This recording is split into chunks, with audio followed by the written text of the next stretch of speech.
नमस्कार, तुम्हा सर्वांचं खाप या रिपीटमध्ये खूप स्वागत आहे. आता श्रावण महिना चालू झाला आहे. सगळीकडे सत्यनारायणाची पूजा होते आणि सत्यनारायण म्हटलं की प्रसादाचा शिरा हा आलाच. चला तर मग पाहूया प्रसादाचा शिरा कसा करायचा. इथे रवा, साखर आणि तूप हे समप्रमाणात आम्ही घेतलेलं आहे आणि दूध आणि पाणी आपण अर्ध निम्म पण रव्याच्या डबल क्वांटिटी घेणार आहोत. 1 वाटी रवा असेल तर 1 वाटी साखर, 1 वाटी तूप आणि 2 वाटी म्हणजे 1 वाटी दूध आणि 1 वाटी पाणी असं आपण प्रमाण घेणार आहोत. इकडे ड्रायफ्रूट्स आपण सगळे छान बारीक करून घेतलेले आहेत. वेलची पावडर घेतलेली आहे आणि केसर घेतलेलं आहे. सर्वप्रथम आपण कढईमध्ये 4 ते 5 चमचे तूप घालून घेणार आहोत आणि त्यावर रवा छान असा आपल्याला भाजून घ्यायचा आहे. तूप आपण ॲड करत रवा भाजून घेणार आहोत. त्यामुळे सर्वप्रथम आम्ही फक्त 4-5 चमचेच तूप इथे कढईत घातलेलं आहे. जितका छान रवा भाजला जाईल तितका छान आपला शिरा फुलून येणार आहे आणि तितका छान शिरा आपला होणार आहे. इथे आम्ही खूप बारीक रवाने घेतला आहे. थोडासा त्यातल्या त्यात जाडसर असा रवा आपण घेतलेला आहे. त्याचा शिरा खूप छान होतो. शिरा करण्यासाठी रवा जितका छान भाजला जाईल तितका हा शिरा सुंदर होणार आहे. आपण छान भाजून घेऊया आता.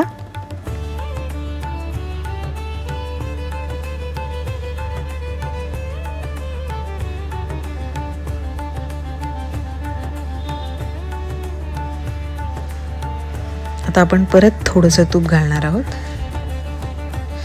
तूप घालतच आपल्याला हा रवा छान भाजून घ्यायचा आहे. प्रमाण फिक्स आहे. रवा, साखर आणि तूप हे समप्रमाणात ठेवायचं आहे आणि रव्याच्या डबल क्वांटिटीमध्ये आपल्याला अर्ध्या क्वांटिटीमध्ये म्हणजे 1 वाटी रवा असेल तर 1 वाटी दूध, 1 वाटी पाणी असं प्रमाण घेऊन आपण शिरा करणार आहोत. तो शिरा अतिशय सुंदर होतो. आता इथं आपण दूध आणि पाणी मिक्स करून घेतलेलं आहे आणि त्याच्यामध्ये आपण केसर घालून हे गरम करून घेणार आहोत छान. त्यामुळे केसरचा जो रंग असतो तो दुधामध्ये छान उतरतो आणि गरम दूध आणि पाणी असल्यामुळे शिरा करायला रवा लवकर फुलायला मदत होते. आपण हे छान गरम करायला ठेवून देऊया. आता इथे भाजतानाच केळ ॲड करू शकतो. ज्यांना केळ घालायचं आहे, प्रसादासाठी केळ घालतात तर तुम्ही इथे घालून घेऊ शकता. आणि आता आम्ही इथे ड्रायफ्रूट्सही घालून घेतलेले आहेत. त्यामुळे ते रव्याबरोबर छान असे भाजले जातात तुपावर. सुरुवातीला ड्रायफ्रूट्स घातले तर एकदम जास्त भाजले जाऊ शकतात. त्यामुळे आपण रव्यासोबतच आता ते ड्रायफ्रूट्सही घालून घेतलेले आहेत आणि छान आपण त्याच्यासोबत आता मस्त खमंग भाजून घेणार आहोत. तुम्ही पाहू शकता केसरचा छान रंग दुधामध्ये उतरायला सुरुवात झाली आहे. आता असं छान तूप सुटून यायला लागतं. तुम्हाला दिसत असेल तूप छान सुटून येते. रवा छान भाजला चाललाय. रंग आपल्याला थोडासा रव्याचा चेंज करायचा आहे. हळूहळू रंग बदलेपर्यंत आपण त्याला छान एकसारखं हलवायचं आहे, कारण लागू शकतं खालती. एकसारखा आपल्याला रवा परतत राहायचा आहे.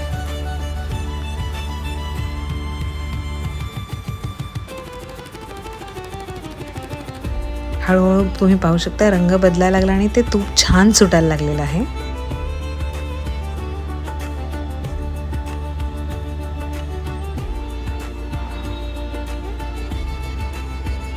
छान तूप सुटून आलेलं आहे इथे. म्हणजे रवा आपला छान भाजून होत आला. इतकं तूप असं हवंय ह्याच्यासाठी तर शिरा आपला उत्तम होतो. तुम्ही पाहू शकता रव्याचा रंग हा चेंज झालेला आहे. म्हणजे आपला रवा हा भाजून होत आलेला आहे. आता आपण दूध ह्याच्यामध्ये ॲड करून घेणार आहोत.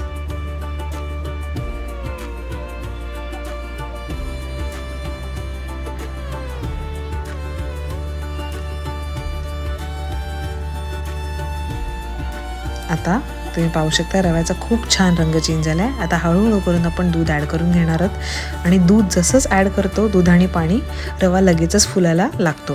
तर हळूहळू ॲड करत हलवत आपल्याला ते ॲड करायचं आहे.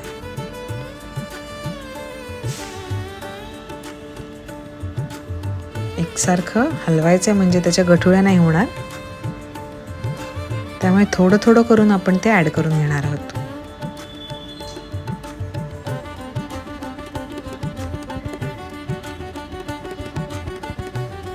आता छान आपल्याला परतायचं आहे हे सगळं.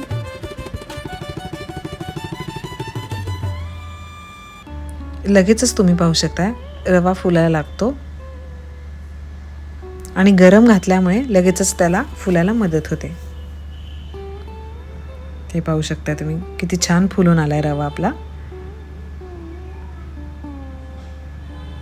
आता आपण याच्यामध्ये साखर ॲड करणार आहोत. आता आपण साखर ॲड करून परत छान हे परतून घेऊया. वेलची पावडरही आपण इथे घालून घेतलेली आहे.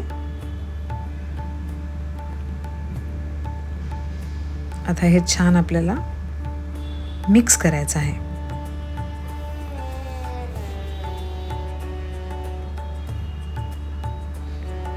आणि छान साखर त्याच्यामध्ये मेल्ट होईपर्यंत आपल्याला हे तसं छान परतून घ्यायचं आहे. एकसारखं परतत राहायचंय. रंग किती सुंदर आलाय तुम्ही पाहू शकताय.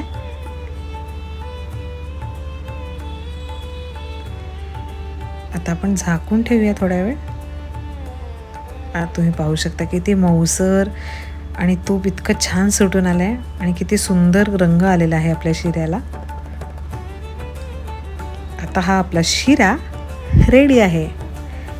आता आपण हा बाउलमध्ये काढून घेऊया. ड्रायफ्रूट्सही तुम्ही पाहू शकता किती छान भाजले गेले आहेत. किती छान रंग आलेला आहे त्याला आणि शिऱ्याचा रंगही किती सुंदर आलेला आहे. असा छान शिरा आपला तयार आहे. काही लोकांना केळ वरनं घालायला आवडतं. तुपामध्ये तुम्ही घातलं तर त्याचा छान खमंग वास येतो. शक्यतो अंदाजाने आपल्याला जितकं केळाचा फ्रॅग्रन्स हवा आहे त्याप्रमाणे तुम्ही केळ घालू शकता त्याच्यामध्ये. आता आपण हे छान काढून घेऊया.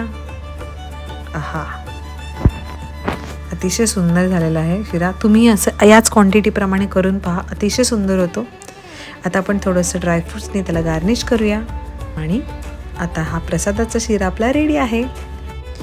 तर तुम्हाला ही रेसिपी कशी वाटली हे कमेंट्समध्ये नक्की कळवा आणि नेक्स्ट रेसिपी कुठली पाहायला आवडेल हेही कमेंट्समध्ये कळवा. आणि चॅनलला सबस्क्राईब केलं नसेल तर नक्की सबस्क्राईब करा. पुन्हा भेटूया लवकरच नवीन रेसिपीसोबत. तोपर्यंत खा, प्या आणि रिपीट.